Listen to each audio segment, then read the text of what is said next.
Assalaamu calaykum waraxmatullaahi tacaala wabarakaatuh. Maanta waxaan ka hadli doonaa waddanka Kuuba. Aan ku bilaawno macluumaad guud oo ku saabsan waddanka Kuuba. Kuuba waa waddan yar oo ku yaala badda Caribbean-ka, qaybka qaaradda Waqooyi Ameerika, waana jasiirad jajabyo badan ka kooban. Waqooyiga waxaa ka xiga wadamada Mareykanka, Bahamas, koonfurtana waxaa ka xiga Mexico. Kuuba waxay ka kooban tahay 15 gobol. Jasiiradda ugu weyn ee Kuuba waxaa loo yaqaanaa Isla de Juventude. Kuuba waxay hoy u tahay in ka badan 11 milyan oo qof. Magaalada caasimadda waa Havana. Waxay leedahay dad kor u dhaafayo 2 milyan oo qof oo muwaadiniin ah. Magaalooyinka kale oo waaweyn waxaa ka mid ah Santiago de Cuba iyo Kuanjin. Kuubana waa jasiiradda ugu weyn Caribbean-ka markii loo fiiriyo dadka ku nool. Badka guud ee Kuuba waa 109,884 kiilomitir square ah, taasoo ka dhigan waddanka 105aad ee ugu weyn caalamka oo dhan. Luqadda rasmiga ee looga hadlo waa Isbaanishka, maadaama uu waddanka soo gumaystay Spanish. Ma haystaan diin rasmi ah, laakiin waxaa si weyn looga isticmaalaa Roman Catholic oo inta badan dalka dhan laga isticmaalo.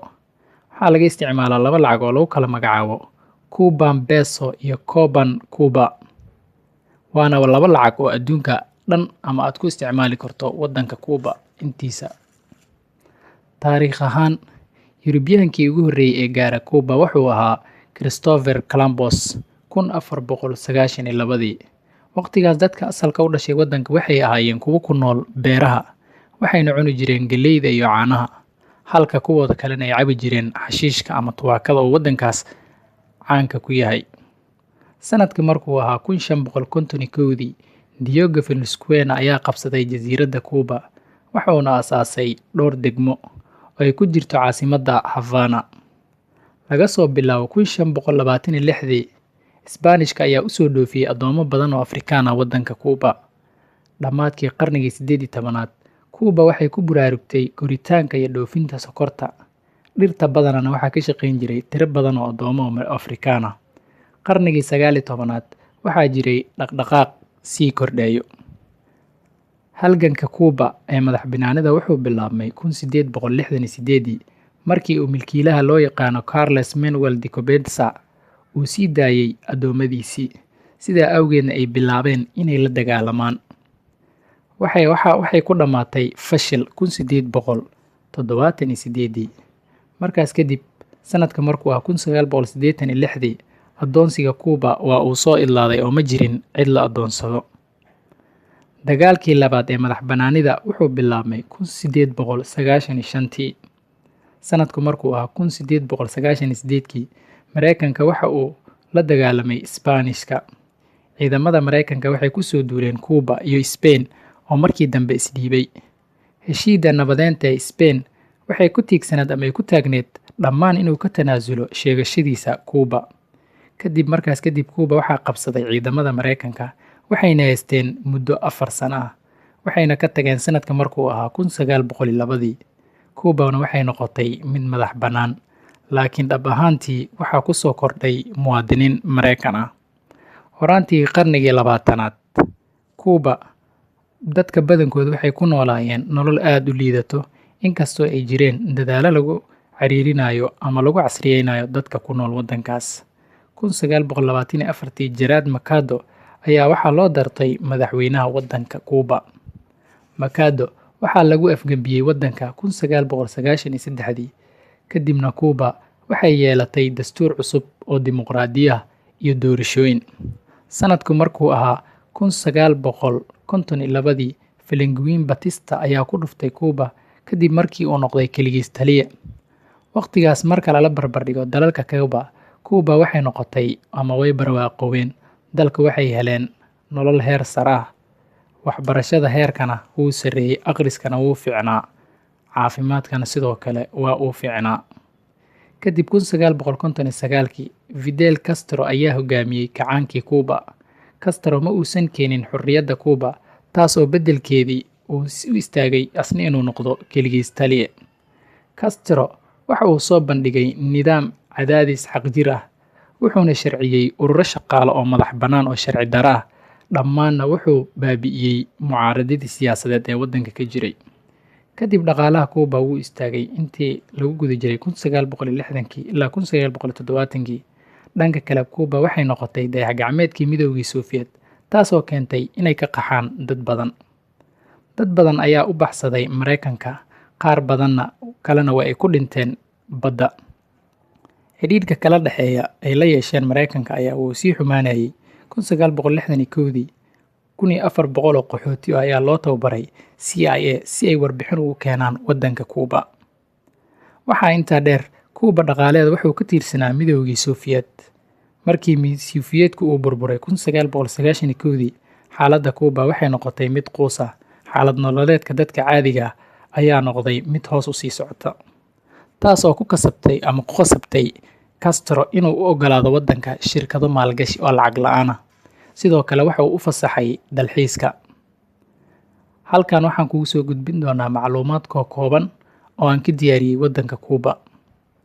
Kuuba waxyaabaha ugu badan ay dhoofiyaan ama ay waddanka ka saaraan waxaa ka mid ah kalluunka, alaabooyinka daawooyinka, kafeega iyo miraha.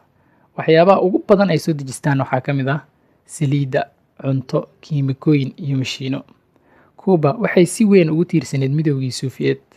Kadib Sofiyeetka markuu burburay, waxay gashay xaalad loogu magac daray xaaladdii caadiga ahayd ama xaaladdii aan caadiga ahayn oo waddanka dhaqaalihiisa si degdeg ah hoos ugu dhacay. Kuuba waa dalka ugu weyn Caribbean-ka marka loo fiiriyo tirada dadka ku nool. Kuuba waxaa ka shaqeeya nidaam daryeel caafimaad oo caalami ah. Dhakhaatiirtooda iyo beesha caafimaadka waxay si weyn ugu saameeyeen caafimaadka oo dunida oo dhan. In ka badan 22% dalka Kuuba waa la ilaaliyaa oo waa meel xiran. In ka badan 1 milyan oo reer Kuubaan ah ayaa u guuray Mareykanka intii uu xilka hayay Fidel Castro oo ahaa aasaasihii Kuuba ahaana muwaadin siyaasadeed. Sanadkii 2008, Fidel Castro ayaa iska casilay xilka madaxtinimada Kuuba kadib markii uu xilka hayay muddo gaaraysa 49 sano. Waxa uuna xilka u bedelay walaalkiisa ka yar Raúl Castro. Kuuba waxay leedahay dhakhtar sareeya bukaanka adduunka oo idil. Dhakhaatiir badan oo Kuubaan ah ayaa loo diray dibadda si ay u caawiyaan wadamada aan heli karin xirfadle caafimaad fiican.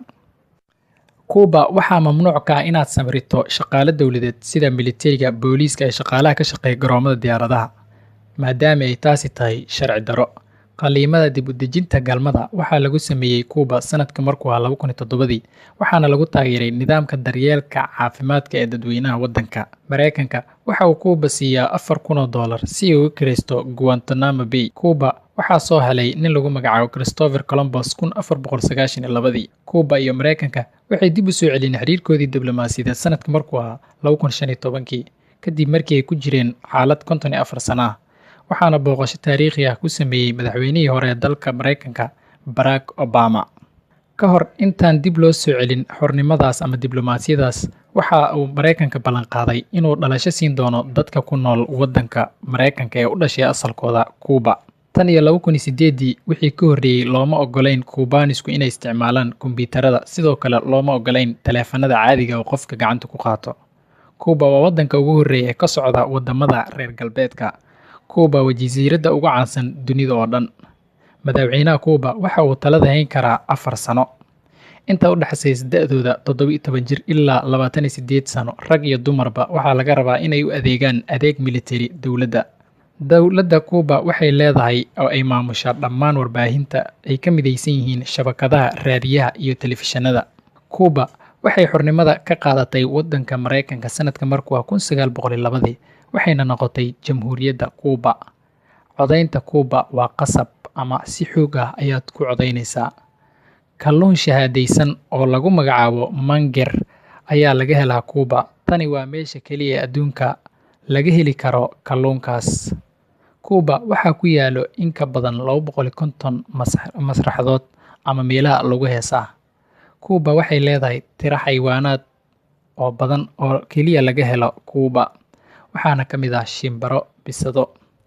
Halkaas ayaanu ku soo koobaynaa macluumaadkii aan idinkaga soo diyaariyey waddanka Kuuba. Wassalaamu calaykum waraxmatullaahi tacaala wabarakaatuh. Haddii aad ku cusub tahay channelka, fadlan subscribe saar lana soco muuqaaladeenii.